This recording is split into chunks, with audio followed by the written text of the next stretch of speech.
You know what percentage of plastic gets recycled? 5%. Those blue bins that are everywhere, they're not full of bottles, they're full of Can you blame us for being a little cynical when you find out that all that plastic that we've been painstakingly separating out for the last 20 years all goes to the same place anyway? So yes, it's fun to laugh at powerful people. That's how I can afford to fly private. The problem is becoming worse despite all of our environmental lectures, regulations, and conferences. The air gets dirtier and heavier, and the waves become more oppressive. Despite sophisticated awareness efforts and grandiose promises, real progress seems far away, almost unreal. It is obvious that this equation does not add up. May not be able to do much about the weather, but we do need a better plan for putting out a burning city than waiting for rain. America is so partisan now that even when there's a disaster of any kind, so many people choose to defend their own team, even over. A lot of Democrats in this one-party state this week went right to, don't blame politicians, you can't do anything about the wind. Which is exactly half true, the wind part. Yes, fire is a tough fight out here, and yes, global warming absolutely makes it worse. But that's largely out of our control. What are we going to do, pass a ballot measure to make sure Chinese stop burning coal? Bill Maher has taken center stage, exposing the political spectacle, deceit, and hollow promises that lie underlying it all. Prepare yourself because things are about to get increasingly hotter. Tried to do my part for the environment. I never had kids. The one thing worse for the planet than private jets. It's true, because then they have kids. I had the first generation Prius in 2001. It looked like a Tylenol gel cap. I was always handing my keys to valets who were driving a better car than me. I had the first Tesla in 2010, and honestly, both these cars sucked. The Tesla came up to about here on me. If I had a hard-on, I couldn't fit in this thing. Maher is enraged, and it feels very personal this time. He sincerely devotes his time, resources, and energy to protecting the environment, yet the laws that shape it frequently appear oddly unaffected by the consequences in the actual world. Even though he drives eco-friendly cars, installs energy-efficient systems, and consciously lowers his carbon footprint, many leaders who advocate for climate stewardship convey conflicting messages by their own behavior. It is astounding how hypocritical it is. Maher's annoyance originates from blatant double standards rather than environmental problems. Despite persistent public pressure, those in positions of authority view climate promises as little more than marketing. For him, it's obvious that integrity is lacking rather than ignorance. Furthermore, he doesn't hold back when criticizing the political establishment for viewing environmentalism as a show rather than a real endeavor. Both times I said to myself, okay, I'll take one for the team because I have a platform, so I'll do the right thing, and then everybody will follow, people will... Nobody followed. In 2021, 80% of new vehicles weren't electric, weren't even hybrid. They weren't even cars. They were SUVs and trucks. That's what people want. In 1973, the share of global electricity generated by coal was 38%. You know what it was 46 years later in 2019, after all the talk and all the trying? 37%. This is what occurs when leaders put appearances ahead of practical answers. Too many people place a higher importance on symbolic actions than on significant outcomes.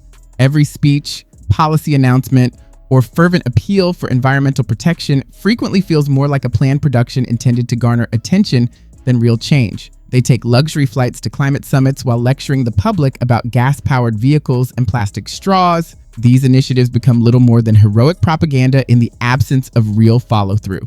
All too frequently, leaders prioritize maintaining the appearance of action over actual progress. Ultimately, they safeguard their public image rather than the environment, causing the earth to suffer as they enhance their reputations. Those blue bins that are everywhere, they're not full of bottles, they're full of... Can you blame us for being a little cynical when you find out that all that plastic that we've been painstakingly separating out for the last 20 years all goes to the same place anyway? So yes, it's fun to laugh at powerful people. That's how I can afford to fly private. But we need to get serious, really. more nuclear?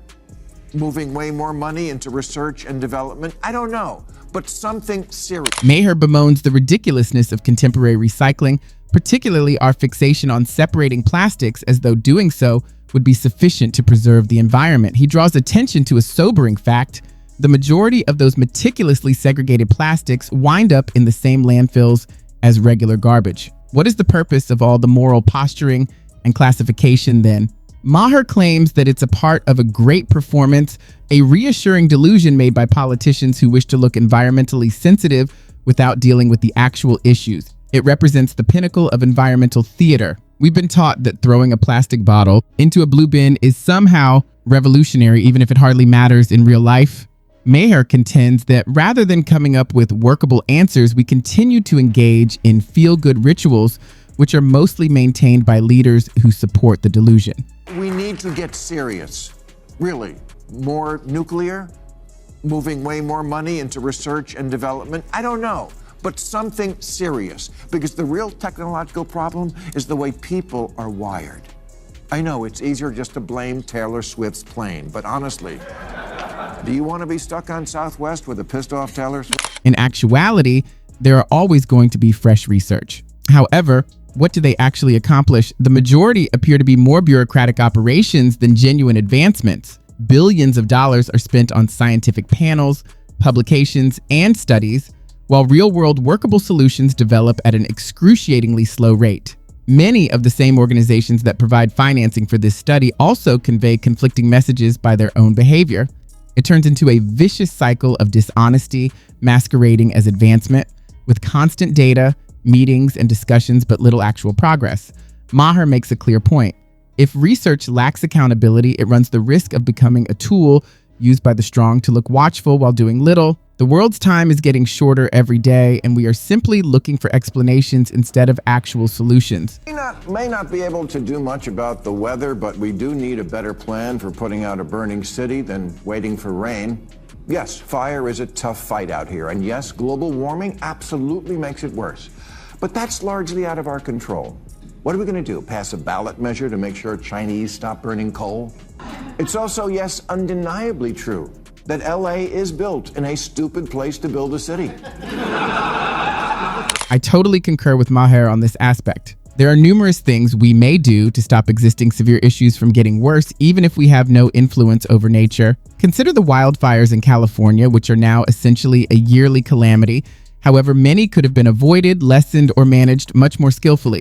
Maher uses disagreements over water management regulations that hampered wildfire responses to illustrate how objectives frequently conflict with what communities actually need. While protecting species is vital, it is useless if entire ecosystems, homes, and lives are lost. Maher's thesis is straightforward and unambiguous. Although nature always has power, its effects are far more catastrophic than they should be due to bad laws and leadership. Axios ran a story on how getting the water out of the hydrants in Pacific Palisades was more complicated than it seems. I'm sure it is. I'm sure it's very complicated. That's why I pay 13% of my income in this state every year to people who I assumed were working on things like this.